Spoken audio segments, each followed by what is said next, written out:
जय जगन्नाथ पे आज आम एक नूतन भिडियो को आपको स्वागत। आज भिडियो आम 2026 मसीह जून मसरे जो नेट परीक्षा हो सारी तार आउ 50 प्रश्न आम आलोचना करवा। तो पूर्व भिडियो आम 50 प्रश्न आलोचना कर सारी। आज भिडियो आउ 50 प्रश्न आम आलोचना करवा। तो देखिए प्रथम प्रश्न कौन रही प्रश्न आम देखा रही मायाधर राधामोहन वैकुण्ठनाथ कालीचरण यही क्रम अनुसार निम्न प्रदत्त से पंक्ति गुड़िक सजेवा। तो तले ऑप्शन रे कवितांश गुड़िक रही तार रचयिता मानक आम सजेवा। तो देखा कौन हो तो ये जो ऑप्शन गुड़िक अच्छी प्रथम आपने पढ़ी ने ये 4 जन लेखक भितर कौ पंक्ति आपने जानते से देखी ने। तो ये भितर देखा आम सी ऑप्शन प्रेम नुहे देह देहु भोग अन्वेषण प्रेम एक आत्मा प्रति अन्यर बंधन यहाँ तो समस्त प्राय जानते मानसिंह बोली। तो सी प्रथम सी आसपर देखा आम निरीखी जला पुराणी परा देवता करे क्रंदन श्यामल कर नवीन कर अमर नव जौवन ये बोले मैंने वैकुण्ठनाथ पट्टनायकर। आम सी आउ बी पाइगले प्रथम सी आसो 3 नंबर में बी आसो कौटी अच्छी से ऑप्शन 4। तो जदि आपने गोटे भी जानते मायाधर मानसिंह ये गोटे जानते आपने सठिक उत्तर प्रथम पाई जाती। देखा राधामोहन रोचे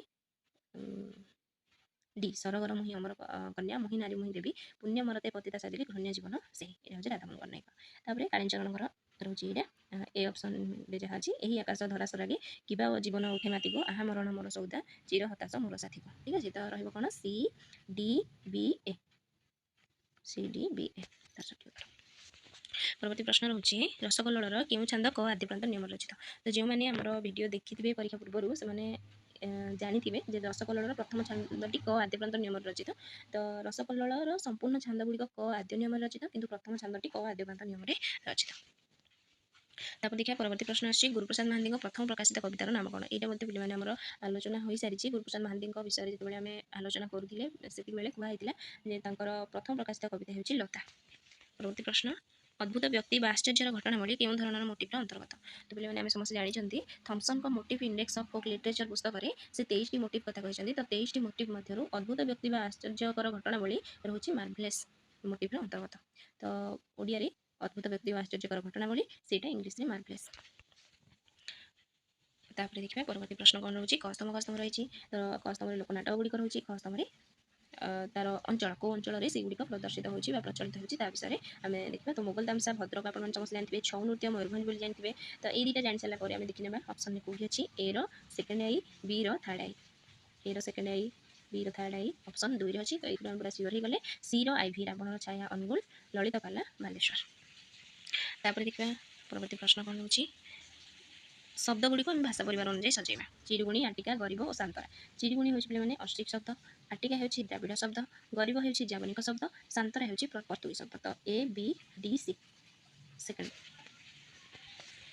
तापर देखा परवर्ती प्रश्न रोचे पत्र पत्रिका गुड़िक तार समय काल अनुଯାयी क्यों मसीहार प्रकाश पाई तार सजेवा। तो पे आप समस्त जानते उत्कल दर्पण 1873 मसीहार प्रकाश पाई संबलपुर हितैषिणी 1899 मसीहार प्रकाश पाई उत्कल हितैषिणी 1869 मसीहार प्रकाश पाई 1891 प्रकाश पाई उत्कल प्रभा। ठीक अच्छे तो ये क्रम आम देखा प्रथम आसब उत्कल हितैषिणी सी आसब ए आसब सी ए बी डी। ठीक अच्छे तापर देखिए परवर्ती प्रश्न कौन रोचे साहित्य अस्तित्ववादर प्रवक्ता किए कियरकेगार्ड होती साहित्य अस्तित्ववादर प्रवर्तक। परवर्ती प्रश्न देखा कौन रोचे कस्तम कस्तम रही। तो कस्तम रही उपन्यास गुड़िक आउ भित्तिभूमि उपर उपन्यास रचित होती खस्तम। तो देखा प्रथम आम देखा माटीर मनीष बोली माटीर मनीष गांधी आदर्श और चिंताधारा प्रतिफलन बोली आम समस्त जानते। तो सी आईवी कौटी अच्छी देखा सी आईवी ऑप्शन 1 अच्छे। तो सठिक उत्तर गोटे ही आम पाई जाती तथा आम देखने ए सेकेंड आई अर्थात 9 तुंडीर निम्न वर्ग और धनिक वर्ग मध्य समन्वयर प्रयास बाली राजारे अतीत उत्कलर गौरवमय परंपरा कणामामा उपन्यास आदर्श तरुण मध्य आदर्श निर्माण। तो 9 तुंडी लिखुंट कुंतला कुमारी साबत बाली राजा कान्हचरण महांती माटीर मनीष कालीचरण पाणिग्राही कणामामू लिखिं फतुरानंद।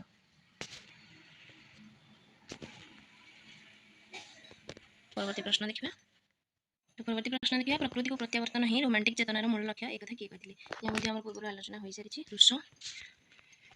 परवर्ती प्रश्न देखा दयानिधि मिश्र के गल्प द्वय मरहटा विरोधी जातीयता उत्कीर्ण होती आलोचना हो सारी। जो मैंने दयानिधि मिश्र गल्प समग्र देखि थे से सठिक उत्तर कर आशा करुँची। तो रूपर मूल्य और अरुणा गल्प में मरहटा विरोधी जातीयता उत्कीर्ण होती। परवर्ती प्रश्न देखा केउठारे बादल थिएटर प्रतिष्ठा कर भवानीपाटना ପରବର୍ତ୍ତୀ ପ୍ରଶ୍ନ ପ୍ରଦତ୍ତ ରଚନାଗୁଡ଼ିକ ମଧ୍ୟରୁ କେଉଁଟି ଗୋପବନ୍ଧୁ ଦାସ କାରାଗାରରେ ଥିବା ସମୟରେ ରଚନା କରିନଥିଲେ? ଆନ୍ସର କିରେ ଆମର ଧର୍ମପଦ ଆସିଛି। ତ ପରବର୍ତ୍ତୀ ପ୍ରଶ୍ନ ଆମେ ଦେଖିବା ବାମଣ୍ଡା ସହିତ କେଉଁ ଦୁଇଟି ପତ୍ରିକା ଜଡ଼ିତ? ତ ବାମଣ୍ଡା ସହିତ ପିଲାମାନେ ସମ୍ବଲପୁର ହିତୈଷିଣୀ ଓ ବିଜୁଳି ପତ୍ରିକା ଜଡ଼ିତ। ପରବର୍ତ୍ତୀ ପ୍ରଶ୍ନ ଦେଖିବା କେଉଁ ଦୁଇଟି ରଙ୍ଗମଞ୍ଚ 1866 ମସିହାରେ ପ୍ରତିଷ୍ଠା ହୋଇଥିଲା? ତ କଳାଶ୍ରୀ ଥିଏଟର ଆଉ ଏକାମ୍ର ଥିଏଟର 1966 ମସିହାରେ ପ୍ରକାଶ ପାଇଥିଲା। ଏହା ମଧ୍ୟ ଆମେ ପୂର୍ବରୁ ଆଲୋଚନା କରିସାରିଥିଲେ। ତ ଦେଖିବା ପରବର୍ତ୍ତୀ ପ୍ରଶ୍ନ କ'ଣ ରହୁଛି ଶାଖା ପ୍ରଶାଖା କେତୋଟି ଏକାଙ୍କିକାର ସମାହାର? ଏହା ମଧ୍ୟ ଆଲୋଚନା କରିଥିଲେ 9ଟି ଏକାଙ୍କିକା। ପରବର୍ତ୍ତୀ ପ୍ରଶ୍ନ ଉମେଶ ଚନ୍ଦ୍ର ସରକାରଙ୍କ କେନ୍ଦୁଝର ବିଦ୍ରୋହ ଉପନ୍ୟାସ ମୁକୁର ପତ୍ରିକାରେ କେଉଁ ଛଦ୍ମ ନାମରେ ଧାରାବାହିକ ଭାବରେ ପ୍ରକାଶ ପାଇଥିଲା? ଏହା ପିଲାମାନେ ଉଦାସୀ ଛଦ୍ମ ନାମରେ ଧାରାବାହିକ ଭାବରେ ପ୍ରକାଶ ପାଇଥିଲା। ଏହା ମଧ୍ୟ ଆମେ ଆଲୋଚନା କରିସାରିଥିଲେ। ତାପରେ ଦେଖିବା ପରବର୍ତ୍ତୀ ପ୍ରଶ୍ନ ଚନ୍ଦ୍ରଶେଖର ନନ୍ଦଙ୍କ ଆହତ ପକ୍ଷୀ ଦୟାନିଧି ମିଶ୍ରଙ୍କ ପ୍ରଦୀପ ନିର୍ମାଣ ଗୋଦାବର୍ଷ ମହାପାତ୍ରଙ୍କ ଏବେ ମଧ୍ୟ ବଞ୍ଚିଛି ଓ ରାଜକିଶୋରଙ୍କ ମାଟିଆ ବୁରୁଜ ଗଳ୍ପ କ୍ରମରେ ପ୍ରଦତ୍ତ ଭାବଧାରା ଗୁଡ଼ିକୁ ସଜାଇ ଲେଖିବା। ତ ଦେଖିବା କ'ଣ ହେଉଛି ତ ଆହତ ପକ୍ଷୀ ଚନ୍ଦ୍ରଶେଖର ନନ୍ଦଙ୍କ ଆହତ ପକ୍ଷୀରେ ବୌଦ୍ଧ ଯୁଗୀୟ କାହାଣୀ ରହିଛି। ଦୟାନିଧି ମିଶ୍ରଙ୍କ ପ୍ରଦୀପ ନିର୍ମାଣରେ ଆମେ ଦେଖିବା ଜାତୀୟତାବୋଧ ରହିଛି। ତ ଏଠି ସଠିକ୍ ଉତ୍ତର ହୋଇଯିବ B C D A B ହେବ। ତ ପ୍ରଦୀପ ନିର୍ମାଣ କଥା ଦେଖିଲେ ତାପରେ ଗୋଦାବର୍ଷ ମହାପାତ୍ରଙ୍କ ଏବେ ମଧ୍ୟ ବଞ୍ଚିଛିରେ ଦୁର୍ଭିକ୍ଷ ପ୍ରପୀଡ଼ିତ ଜୀବନ ଚିତ୍ର ଦେଖିବାକୁ ମିଳେ। ଆଉ ରାଜକିଶୋର ରାୟଙ୍କ ମାଟିଆ ବୁରୁଜରେ ମାନବତାବାଦର ଭାବଧାରା ରହିଛି। ତ ଯେଉଁମାନେ ଚନ୍ଦ୍ରଶେଖର ନନ୍ଦଙ୍କର ଆଉ ଦୟାନିଧି ମିଶ୍ରଙ୍କର ଗଳ୍ପ ସମଗ୍ର ଦେଖିଥିବେ ଆମର ଭିଡ଼ିଓ ସେମାନେ ନିଶ୍ଚିତ ଭାବରେ ଜାଣିଥିବେ ଏଗୁଡ଼ିକ। ପରବର୍ତ୍ତୀ ପ୍ରଶ୍ନ ଦେଖିବା ଗୁରୁପ୍ରସାଦ ମହାନ୍ତି ଭାନୁଜୀ ରାଓ ରମାକାନ୍ତ ରଥ ଓ ସୀତାକାନ୍ତ ମହାପାତ୍ର କବିତା ସମ୍ପର୍କରେ ସମାଲୋଚକ ନିତ୍ୟାନନ୍ଦ ଶତପଥୀ ଦେଇଥିବା ମତ ଗୁଡ଼ିକୁ କବି ଅନୁକ୍ରମରେ ସଜାଇ ଲେଖ। ତ ଆଲୋଚକ ନିତ୍ୟାନନ୍ଦ ମହାପାତ୍ର ଯେଉଁ ମତ ପୋଷଣ କରିଛନ୍ତି ତା କେଉଁ କବିଙ୍କ ପାଇଁ କେଉଁ ମତଟି ଦେଇଛନ୍ତି ତାକୁ ଆମେ ଦେଖିବା। ତ ଏହାର ସଠିକ୍ ଉତ୍ତର ହେବ ସି ବା 3 ନମ୍ବର ଅପସନ୍ଟି ହେବ। ତାଙ୍କ ଫାଷ୍ଟ ଆସିବ ଡି ବହୁ ବିଚ୍ଛିନ୍ନ ଅନୁଭୂତି ମିଳିତ ହୋଇ ଏକ ନୂତନ ଶୃଙ୍ଖଳା ଓ ସମନ୍ୱୟ ସୃଷ୍ଟି କରିଥିବା ଉପଲବ୍ଧି କରାଯାଏ ଗୁରୁପ୍ରସାଦ ମହାନ୍ତିଙ୍କ କବିତାରେ। ତାପରେ ଆସିବ ଏ ବାକୃତି ଓ ଗଦ୍ୟ ରୀତିର ସଫଳ ଅନୁସରଣରେ ତାଙ୍କ କବିତା ପରିପୃଷ୍ଟ ଭାନୁଜୀ ରାଓଙ୍କର। ତାପରେ ଆମେ ଦେଖିବା ଆସୁଛି ବି ବାହ୍ୟ ଦୃଷ୍ଟିରୁ ଯେତେ ରୁକ୍ଷ ଗଦ୍ୟ ପରି ମନେ ହେଲେ ବି ତାଙ୍କ କବିତାରେ ଛନ୍ଦର ଏକ ଅନ୍ତଃପ୍ରବାହ ରହିଛି ରମାକାନ୍ତ ରଥଙ୍କ ବିଷୟରେ କହିଛନ୍ତି।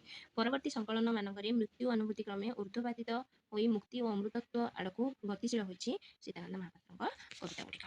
ତ ପରବର୍ତ୍ତୀ ପ୍ରଶ୍ନ ଦେଖିବା ଟ ଠ ଡ ଢ ଇତ୍ୟାଦି ଧ୍ୱନି ଗୁଡ଼ିକୁ ସେମାନଙ୍କ ଉଚ୍ଚାରଣ ସ୍ଥାନ ଅନୁସାରେ କେଉଁ ନାମରେ ନାମିତ କରାଯାଇଛି? ନିମ୍ନରେ ପ୍ରଦତ୍ତ ବିକଳ୍ପ ଉତ୍ତର ଗୁଡ଼ିକ ମଧ୍ୟରୁ ଠିକ୍ ଉତ୍ତରଟି ଚୟନ କର। ତ ଦେଖିବା ଟ ଠ ଡ ଢ ହେଉଛନ୍ତି ମୂର୍ଦ୍ଧା ସ୍ପର୍ଶ ଧ୍ୱନି। ତ ମୂର୍ଧନ୍ୟ ଧ୍ୱନି ହେଉଛନ୍ତି ଟ ଠ ଡ ଢ। ତ ମୂର୍ଦ୍ଧା ସ୍ପର୍ଶ ଧ୍ୱନି ହେଉଛନ୍ତି ଟ ଠ ଡ ଢ। ତାପରେ ଦେଖିବା ପରବର୍ତ୍ତୀ ପ୍ରଶ୍ନ କ'ଣ ରହୁଛି ପରବର୍ତ୍ତୀ ପ୍ରଶ୍ନ କ ସ୍ତମ୍ଭ ରହିଛି। ତ କ ସ୍ତମ୍ଭରେ ରହିଛି କୋଇଲି ଗୁଡ଼ିକର ନାମ ଆଉ ଖ ସ୍ତମ୍ଭରେ ରହିଛି ତାର ରଚୟିତା ମାନଙ୍କର ନାମ। ତ ଦେଖିବା କ'ଣ ରହିଛି ତାର ସଠିକ୍ ଉତ୍ତର କ'ଣ ହେବ। ଦୟାସାଗର କୋଇଲି ପିଲାମାନେ ତ୍ରିଲୋଚନ ଦାସ। ବାରମାସୀ କୋଇଲି ଶଙ୍କର ଦାସ ଆପଣମାନେ ଜାଣିଥିବେ। ତ ସିର ଆଇଭି 3ଟା ଜାଗାରେ ଅଛି। ତ ଦୟାସାଗର କୋଇଲି ଆଉ ବାରମାସୀ କୋଇଲି ଯଦି ଆପଣମାନେ ଜାଣିଛନ୍ତି ତାହେଲେ ତାର ସଠିକ୍ ଉତ୍ତର ବି ହେବ ବା ସେକେଣ୍ଡଟି ହେବ। ତ ଏର ହେବ ଥାର୍ଡ଼ ଆଇ ଦୟାସାଗର କୋଇଲି ତ୍ରିଲୋଚନ ଦାସ। ତାପରେ କମଳମୁଖ କୋଇଲି ସଦାନନ୍ଦ ବ୍ରହ୍ମା। ବାରମାସୀ କୋଇଲି ଶଙ୍କର ଦାସ। ଗୋପିକା କୋଇଲି ଗୋବିନ୍ଦ ଦାସ। ପରବର୍ତ୍ତୀ ପ୍ରଶ୍ନ ସାମାନ୍ୟ କଥନ କବିତା ଗ୍ରନ୍ଥର ସ୍ରଷ୍ଟା କିଏ? ସୌରୀନ୍ଦ୍ର ବାରିକ। ତ ବହୁତ ଇଜି କ୍ୱେଶ୍ଚିନ୍ ଆସିଥିଲା। ଯଦି ଆପଣମାନେ ଭଲରେ ପଢ଼ିଥିବେ ତାହେଲେ ତ ବହୁତ ଭଲ ଆନ୍ସର କରିଥିବେ ସମସ୍ତେ। ତ ଦେଖିବା ବୁଢ଼ାବର କେଉଁ ଧରଣର ନାଟ୍ୟ ସୃଷ୍ଟି? ଏହା ହେଉଛି ପ୍ରହସନ। ପରବର୍ତ୍ତୀ ପ୍ରଶ୍ନ ଏଠି ମଧ୍ୟ ଆଲୋଚନା ହେଇଥିଲା ଦୁଇଟି ଯାକ ସୌରୀନ୍ଦ୍ର ବାରିକଙ୍କର ଯେଉଁ ସାମାନ୍ୟ କଥନ କବିତା ଆଉ ବୁଢ଼ାବର ଏ ଦୁଇଟି ଯାକ ଆମର ଆଲୋଚନା ହୋଇସାରିଛି ପୂର୍ବରୁ। ଦେଖିବା ନିମ୍ନୋକ୍ତ କେଉଁ ସୃଷ୍ଟି ଦ୍ୱୟ ସୁରେନ୍ଦ୍ର ମହାନ୍ତିଙ୍କ କ୍ଷୁଦ୍ରଗଳ୍ପ ସଂକଳନ ନୁହେଁ? ତ ହଂସଗୀତି ହେଉଛି ତାଙ୍କର ଉପନ୍ୟାସ ଗୋଟେ ଆଜୀବକର ଅଟ୍ଟହାସ ତାଙ୍କର ଆଉ ଗୋଟେ ଉପନ୍ୟାସ। ତ ଏଇ ଦୁଇଟି ହେଉଛି ତାଙ୍କର ଉପନ୍ୟାସ ଆଉ ଶେଷ କବିତା ମହାନିର୍ବାଣ ଏଇ ଦୁଇଟି ହେଉଛି ତାଙ୍କର ଗଳ୍ପ ସଂକଳନ। ତ ପିଲାମାନେ ବେଳେବେଳେ ପ୍ରଶ୍ନ ଆସିଥାଏ 4ଟି ଅପସନ୍ ଥିବ କେଉଁଟି ଆମର ସୁରେନ୍ଦ୍ର ମହାନ୍ତିଙ୍କର ଗଳ୍ପ ସଂକଳନ ନୁହେଁ ବୋଲି ଆସିଥିବ। ତ ଶେଷ କବିତା ଆପଣମାନେ ସମସ୍ତେ ଭାବୁଥିବେ କବିତା ବୋଲି କିନ୍ତୁ ସେଇଟା ଗଳ୍ପ ସଂକଳନ। ଏଇଭଳି କନଫ୍ୟୁଜ୍ କଲା ପରିକା ପ୍ରଶ୍ନ ମଧ୍ୟ ଆସିଥାଏ ତେଣୁ ମନେ ରଖିଥିବେ। ତାପରେ ଦେଖିବା କ ସ୍ତମ୍ଭ ଆସୁଛି। କ ସ୍ତମ୍ଭରେ ଆସୁଛି ଗଳ୍ପ ଗୁଡ଼ିକର ନାମ ଆଉ ଖ ସ୍ତମ୍ଭରେ ତାର ମାନବତାର ଚରିତ୍ର ଗୁଡ଼ିକ କେଉଁ ଗଳ୍ପରେ କେଉଁ ମାନବତାର ଚରିତ୍ର ରହିଛନ୍ତି ଏଇଟା ମଧ୍ୟ ଆମେ ଆଲୋଚନା କରିଥିଲେ। ବାକି ସେଥିରୁ ସବୁତକ ଆଲୋଚନା ହେଇଥିଲା। ତ ମାଗୁଣୀର ଶଗଡ଼ରେ ବଳଦ, ପଙ୍ଗୁ ଗଳ୍ପରେ କୁକୁର, ଜଙ୍ଗଲୀ ଗଳ୍ପରେ ହରିଣୀ, ପାରାବତ ଗଳ୍ପରେ ପକ୍ଷୀ। ଠିକ୍ ଅଛି। ତ ଦେଖିବା ପରବର୍ତ୍ତୀ ପ୍ରଶ୍ନ ରହୁଛି କେଉଁ ପୁସ୍ତକ ସକାଶେ ରବି ପଟ୍ଟନାୟକଙ୍କୁ ସାରଳା ପୁରସ୍କାର ମିଳିଛି? ଏଇଟା ମଧ୍ୟ ଆମେ ଆଲୋଚନା କରିସାରିଥିଲେ। ବନ୍ଧ୍ୟା ଗାନ୍ଧାରୀ ପାଇଁ ସେ ସାରଳା ପୁରସ୍କାର ପାଇଛନ୍ତି। ତାପରେ ଦେଖିବା ପରବର୍ତ୍ତୀ ପ୍ରଶ୍ନ ଗୋପୀନାଥ ମହାନ୍ତିଙ୍କ ଦ୍ୱାରା କେଉଁ ଦୁଇଟି ଜୀବନୀ ଗ୍ରନ୍ଥ ରଚିତ?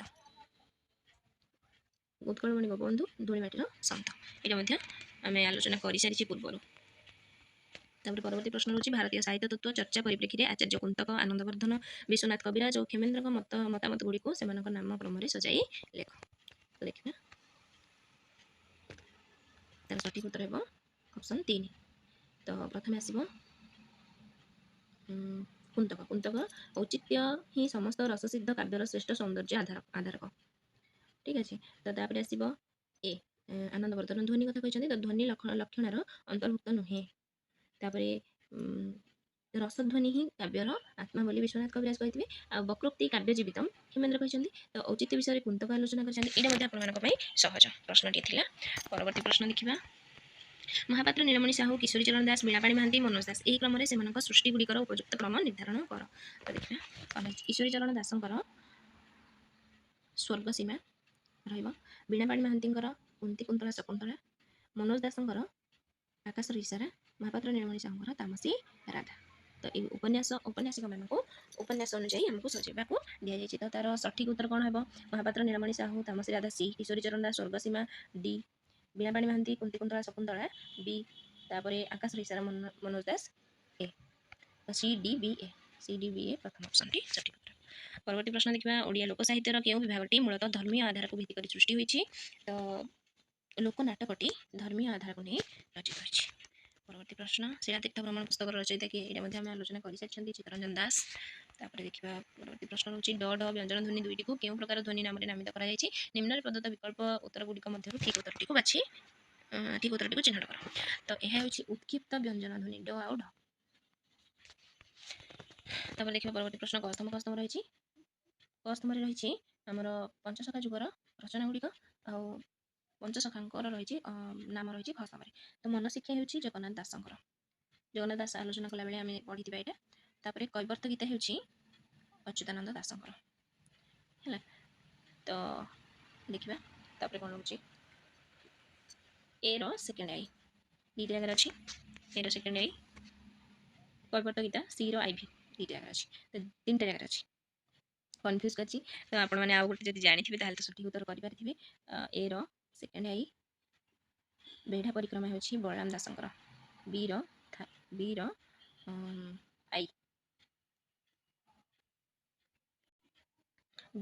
ଆଇ, ସିର ଆଇଭି, ଡିର ଥାର୍ଡ଼ ଆଇ। ତ ଏହାର ସଠିକ୍ ଉତ୍ତର ହେବ 4 ନମ୍ବର ଅପସନ୍ଟି। ପରବର୍ତ୍ତୀ ପ୍ରଶ୍ନ। କେଉଁ ପ୍ରସଙ୍ଗଟି ଜଗମୋହନ ରାମାୟଣର କିଷ୍କିନ୍ଧ୍ୟା କାଣ୍ଡରେ ନାହିଁ? କିଷ୍କିନ୍ଧ୍ୟା କାଣ୍ଡରେ କେଉଁ ପ୍ରସଙ୍ଗଟି ନାହିଁ?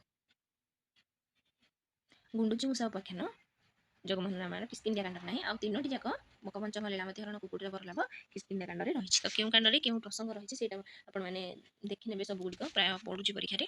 ତାପରେ ଦେଖିବା ବାସ୍ତବ ସମସ୍ୟାକୁ ସାମ୍ନା କରିବାକୁ କୁଣ୍ଠିତ ହେଉଥିବା କବିମାନଙ୍କୁ ସଚିର ରାଉତରାୟ କ'ଣ ବୋଲି କହିଛନ୍ତି? ପଦ୍ମଭୋଗ ବୋଲି କହିଛନ୍ତି ସେ ତାଙ୍କ କବିତାରେ ସବୁଜ କବିମାନଙ୍କୁ।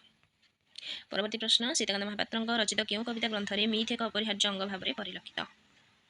କେଉଁ କବିତା ଗ୍ରନ୍ଥରେ ପିଲାମାନେ ଅଛି? ତ ଅଷ୍ଟପଦୀ। ତାଙ୍କର ଅଷ୍ଟପଦୀରେ 8ଟି ମିଥ୍ ଧର୍ମୀ ଦୀର୍ଘ କବିତା ରହିଛି। ତ ପରବର୍ତ୍ତୀ ପ୍ରଶ୍ନ। ଅଣାକାର ଛଦ୍ମ ନାମରେ କେଉଁ କବି କବିତା ରଚନା କରିଥିଲେ? ଏଇଟା ମଧ୍ୟ ପୂର୍ବରୁ ଆମର ଆଲୋଚନା ହୋଇସାରିଛି, ଅନନ୍ତ ପଟ୍ଟନାୟକ। ପରବର୍ତ୍ତୀ ପ୍ରଶ୍ନ। ସଭ୍ୟ ଜମିଦାର ଗଳ୍ପର ଚରିତ୍ର କିଏ? ଗୋପାଳ, ଶ୍ୟାମବନ୍ଧୁ ରେବତୀ, ଆଉ ଚନ୍ଦ୍ରମଣି ତ ପ୍ରିଣ୍ଟେଡ୍ ମେଡ଼ିସିନ୍। ତ ମକରା କେଉଁ ଗଳ୍ପର ଚରିତ୍ର? ଆପଣମାନେ ଯଦି ଜାଣିଥିବେ ତାହେଲେ କମେଣ୍ଟ ମାଧ୍ୟମରେ ଜଣାଇବେ, ମୋର ଠିକ୍ ମନେ ପଡ଼ୁନି ଏବେ। ତ ପରବର୍ତ୍ତୀ ପ୍ରଶ୍ନ ଦେଖିବା। ଗୋଲକବିହାରୀ ଧଳ, ଭୁବନେଶ୍ୱର ବେହେରା, ସୁଖଦେବ ସାହୁ, ସୁରେନ୍ଦ୍ର ମହାନ୍ତି ଏହି ଅନୁକ୍ରମରେ ସେମାନଙ୍କ ଭ୍ରମଣ ସାହିତ୍ୟରେ ପ୍ରଦତ୍ତ ଦେଶର କ୍ରମ ନିର୍ଦ୍ଧାରଣ କର। କେଉଁଥିରେ କେଉଁ ଦେଶର ତାଙ୍କର ଭ୍ରମଣ କାହାଣୀ କେଉଁ ଦେଶ କଥା ବର୍ଣ୍ଣନା କରାଯାଇଛି? ତ ଗୋଲକବିହାରୀ ଧଳ ଆମେରିକା କଥା କହିଛନ୍ତି। ଭୁବନେଶ୍ୱର ବେହେରା ପଶ୍ଚିମ ଆଫ୍ରିକାରେ ଓଡ଼ିଆ ଢିଙ୍କି। ତାପରେ ତ ପ୍ରଥମେ ଆସିବ ବି, ତାପରେ ଡି, 2 ନମ୍ବର ଅପସନ୍ ଠିକ୍ ହେଇଯିବ। ତ ସୁଖଦେବ ସାହୁ ରୁଷ, ଚୀନ କଥା କହିଛନ୍ତି ସୁରେନ୍ଦ୍ର ମହାନ୍ତି ଡି। ପରବର୍ତ୍ତୀ ପ୍ରଶ୍ନ ଦେଖିବା। ଅନୁଚ୍ଛେଦ ରହୁଛି। ତ ଅନୁଚ୍ଛେଦ ତ ଆପଣମାନଙ୍କର ସମସ୍ତଙ୍କର ଆଶା କରୁଛି ଠିକ୍ ହୋଇଥିବ। 10ଟି ଯାକ ପ୍ରଶ୍ନ, ତ 2ଟି ଅନୁଚ୍ଛେଦ ପଡ଼ୁଛି। ଆଶା କରୁଛି ସମସ୍ତଙ୍କର ସେଇ 10ଟି ପ୍ରଶ୍ନ ସଠିକ୍ ଉତ୍ତର ଆପଣମାନେ ଦେଇପାରିଥିବେ। ତ ଏଇଭଳି ଥିଲା ଆମର 2026 ମସିହା ନେଟ୍ର କୋଶ୍ଚିନ୍ ଗୁଡ଼ିକ। ଜୁନ୍ ମାସରେ ଯେଉଁ ପରୀକ୍ଷା ହୋଇସାରିଛି ତାର କୋଶ୍ଚିନ୍ ଗୁଡ଼ିକ ଆମେ ଆଲୋଚନା କରିଲେ। ପୂର୍ବ ଭିଡ଼ିଓରେ 50ଟି ପ୍ରଶ୍ନ ଆଉ ଏଇ ଭିଡ଼ିଓରେ 50ଟି ପ୍ରଶ୍ନ ଆଲୋଚନା କରିଛନ୍ତି। ତ ପିଲା ପଚାରୁଛନ୍ତି ଯେ କଟ୍ ଅଫ୍ କେତେ ଯିବ? ତ ଆପଣମାନେ ତ ପଢ଼ିଥିବେ ସମସ୍ତେ, ତ କ୍ୱେଶ୍ଚିନ୍ କେଉଁଭଳି ଭାବରେ ଆସିଛି ବି ଜାଣିପାରୁଥିବେ। ବହୁତ ଇଜି କ୍ୱେଶ୍ଚିନ୍ ଆସିଛି, ପିଲା ବହୁତ ଭଲ ବି ମାର୍କ ରଖିଛନ୍ତି। ତେଣୁ କଟ୍ ଅଫ୍ ଟିକେ ଅଧିକ, ପୂର୍ବଥର ଅପେକ୍ଷା ଏଇଥର ଟିକେ କଟ୍ ଅଫ୍ ଅଧିକ ଯିବ ଲାଗୁଛି।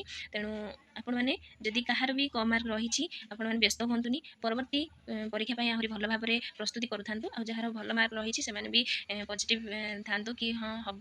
ଆଉ ଯେଉଁମାନେ କମ୍ ମାର୍କ ରଖିଛନ୍ତି, ମନ ଦୁଃଖ କରୁଛନ୍ତି, ସେମାନେ ବ୍ୟସ୍ତ ହୁଅନ୍ତୁନି। କଟ୍ ଅଫ୍ ଦେଖନ୍ତୁ କେତେ ଆସୁଛି।